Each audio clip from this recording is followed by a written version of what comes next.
भाजप आणि राष्ट्रवादीमध्ये cold war असल्याचं समोर आलेलं आहे।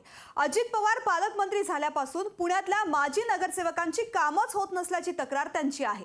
तर दुसरीकडे दौंडमध्ये प्रांत कार्यालयाच्या कोनशिलेवरती अजितदादांचं नावच टाकण्यात आलं नाही। त्यामुळे राष्ट्रवादीने आक्रमक पवित्रा घेतलाय। काय आहे हे प्रकरण सविस्तरपणे पाहूयात।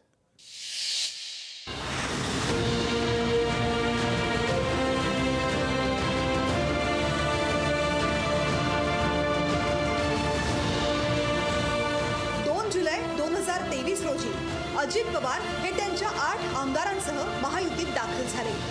अजित पवार महायुतीत दाखल झाल्यास त्यांना पुण्याचं पालकमंत्रीपद द्यावं लागेल ही भीती भाजपला होतीच आणि ती भीती खरी ठरली। उपमुख्यमंत्री पदासह अजित पवारांना देवेंद्र फडणवीसांकडे असलेलं अर्थ खातंही देण्यात आलं। त्या मागोमाग त्यांनी पुण्याचं पालकमंत्रीपदही मागून घेतलं आणि अखेर पुणे भाजपच्या नेत्यांची गोची झाली। पुण्याच्या माजी नगरसेवकांची अशी तक्रार आहे की राष्ट्रवादीचे नगरसेवक थेट अजित पवारांना फोन करून महापालिका प्रशासनाकडून कामं करून घेतात। त्यामुळे भाजपच्या नगरसेवकांची कामं होत नाहीत। त्यामुळे निवडणुकांना सामोरं जाण्यापूर्वी भाजपच्या नगरसेवकांसमोर आव्हान उभं ठाकलंय।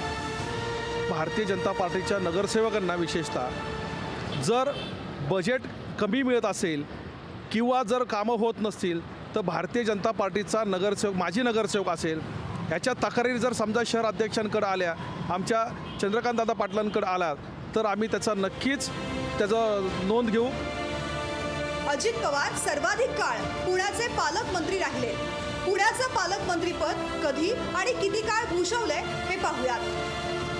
काँग्रेस राष्ट्रवादीच्या सत्तेत अजित पवार पालकमंत्री। 2004 ते 2014 पर्यंत अजित पवार पालकमंत्री। मवियाची सत्ता आल्यावरही अजित पवार पालकमंत्री। महायुतीत दाखल झाल्यावरही पुण्याचे पालकमंत्री। मात्र असं असतानाही अजित पवारांचं नाव दौंड प्रांत कार्यालयाच्या लोकार्पण कार्यक्रमाच्या कोनशिलेत वगळण्यात आलंय। याची दखल राष्ट्रवादी काँग्रेस अजित पवार गटाच्या नेत्या वैशाली नलावडे यांनी घेतली। त्यावर त्यांनी तिखट प्रतिक्रिया देत ज्यांना अजित पवार पुण्याचे पालकमंत्री असल्याचं मान्य नसेल त्यांनी तसं सांगावं असं जाहीरपणे सांगून टाकलंय। एका बाहेरच्या खासदारांचं आणि आमदारांचं नाव आहे।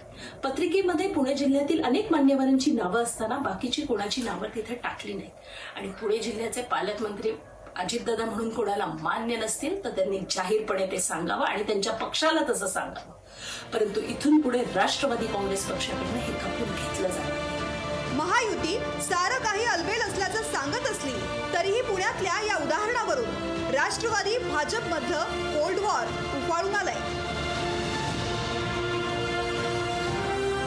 विनोद गायकवाडसह अमोल धर्माधिकारी, लोकशाही मराठी, पुणे।